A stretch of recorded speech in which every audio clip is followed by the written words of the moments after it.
វីដេអូនេះខ្ញុំនឹងលើកយកអំពីរបៀបយើងចូលទៅលុប voice សំឡេងឬក៏រូបភាព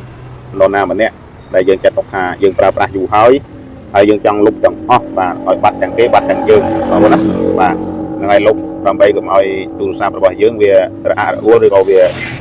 ដើរ Facebook ទៅវាស្ទះបានន័យថាវាមានសម្រាមកកអញ្ចឹងបងប្អូនណាបាទហ្នឹងហើយអញ្ចឹងដើម្បីកុំឲ្យខាតពេលបងប្អូនចូលទៅតាមវីដេអូរបស់ខ្ញុំទាំងអស់គ្នាហើយបើគិតថាមានប្រយោជន៍បងប្អូនជួយ share បន្ត like បន្តទៀតបងប្អូនណាដើម្បីចែកម្លែកដល់មិត្តភ័ក្តិរបស់បងប្អូនចេះធ្វើនិងជួយ subscribe YouTube ម្នាក់មួយផងដើម្បីទទួលបានវីដេអូថ្មីៗក្រោយទៀតបាទអញ្ចឹងជាដំបូងចូលទៅក្នុងកម្មវិធី Telegram មកណាតិចពិតបាទបន្តមកយើងរកមើលមិត្តភ័ក្តិយើងមួយណាដែលយើងត្រូវលុបសារសំឡេងទាំងអស់បាទហ្នឹងហើយយើងប្រើប្រាស់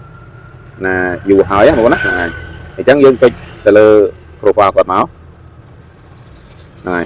នេះយើងប្រើយូរហើយបងប្អូនណាព្រោះឲ្យសំឡេងយើងប្រើយូរណាស់ហើយបងប្អូនណាអញ្ចឹងវានៅកកុញកកស្ទះនឹងយើងអត់ដែលបានលុបអញ្ចឹងបងប្អូនបាទអញ្ចឹងយើងចង់លុបតែម្ដងឲ្យអស់ទាំងអស់ទាំងខាងគេអស់ទាំងខាងយើងអញ្ចឹងទូរស័ព្ទយើងនឹងឆ្លាស់អញ្ចឹងដើម្បីលុបបងប្អូនចូលត្រេ3ខាងលើមក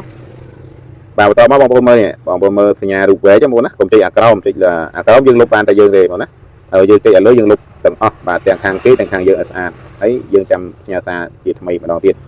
អញ្ចឹងយើងចុចកន្លែងរូបវែកមកបងប្អូនណាបន្តមកបងប្អូនចុចកន្លែងនេះកន្លែងរង្វង់4ជ្រុងបងប្អូនណាបាទចុចលើហ្នឹងឲ្យចេញសញ្ញាគ្រីសមកបន្តមកចុច delete បាទអញ្ចឹងឯកសារផ្សេងបងប្អូនណាឯកសារផ្សេងឬក៏ voice សំឡេងរូបភាពអីយើងលុបក្នុងពេលតែមួយហ្នឹងឲ្យឆ្លាស់ហ្នឹងហើយប៉ុន្តែបើកាលណាជាបងប្អូនមានឯកសារសំខាន់បងប្អូនអាចលុបចូលលុបម្ដងមួយប៉ុន្តែអានោះវាយូរណាបាទប៉ុន្តែបើកាលណាបងប្អូនអាហ្នឹងវាសំខាន់អាហ្នឹងយើង save ទុកទៅក៏បានអរគុណបងប្អូនសូមជម្រាបលា